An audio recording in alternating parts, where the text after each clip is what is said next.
আমি জামাল আহমেদ। দর্শক, ইট পাথরের যে ইট পাথরের ব্যস্ত শহর ছেড়ে গাড়ির টানে বাড়ি ফিরছেন ঈদ করার জন্য যে কর্মজীবী মানুষ রয়েছেন তারা।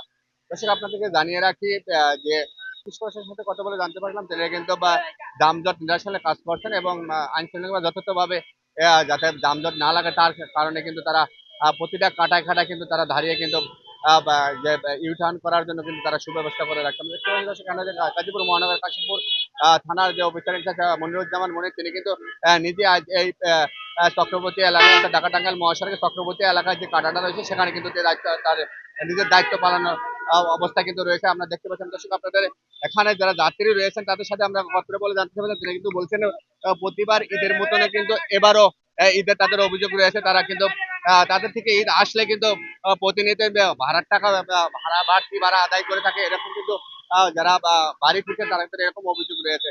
আর দর্শক, আপনাদের আরেকটা কথা বলে রাখেন যে বাসের ড্রাইভার যারা রয়েছে তাদের সাথে আমরা কথা বলে জানতে পারলাম, তারা কিন্তু জানিয়েছিলেন যে বাড়তি ভাড়া একটু বাড়তি ভাড়া নিয়ে থাকে, যার কারণে যারা উত্তরবঙ্গে বিভিন্ন জায়গায় তারা যাত্রী সেবা দিচ্ছে কিন্তু আসার সময় খালি ফিরতে হচ্ছে, তার কারণে কিন্তু তারা এরকম ভাবে যারা ভাড়া যেখানে 800 টাকার ভাড়া কিন্তু বিআরটিসিতে ধার্য করার জন্য সেই ভাড়া নিচ্ছে 1600 এবং 2000 টাকা, এরকম কিন্তু আমরা যাত্রীদের যে অভিযোগ রয়েছে যাত্রীদের কাছে আমরা জানতে পারছিলাম। প্রশাসনের সাথে কথা বলে জানতে পারলাম প্রশাসনের পক্ষ থেকে কিন্তু জানিয়েছিলেন তাদের যে তৎপরতা এবং আইন শৃঙ্খলা নিরাপত্তা কিন্তু তারা সবসময় দায়িত্ব পালন অবস্থায় কিন্তু রাস্তার উপরে দায়িত্ব পালন করছে, যাতে রাস্তার ভিতরে যানজট না লাগে। যে নারীর টানে যারা নারীর টানে যারা বাড়ি ফিরছেন আত্মীয় সাথে ঈদ করার জন্য তারা সুস্থ অথবা সঠিক সময়ের মধ্যে যাতে তাদের বাড়ি ফিরতে পারে তার জন্য কিন্তু আইন শৃঙ্খলা বাহিনী যথেষ্ট পরিমাণে যথেষ্ট ভাবে কিন্তু তারা তাদের পক্ষ থেকে দায়িত্ব পালন করছে।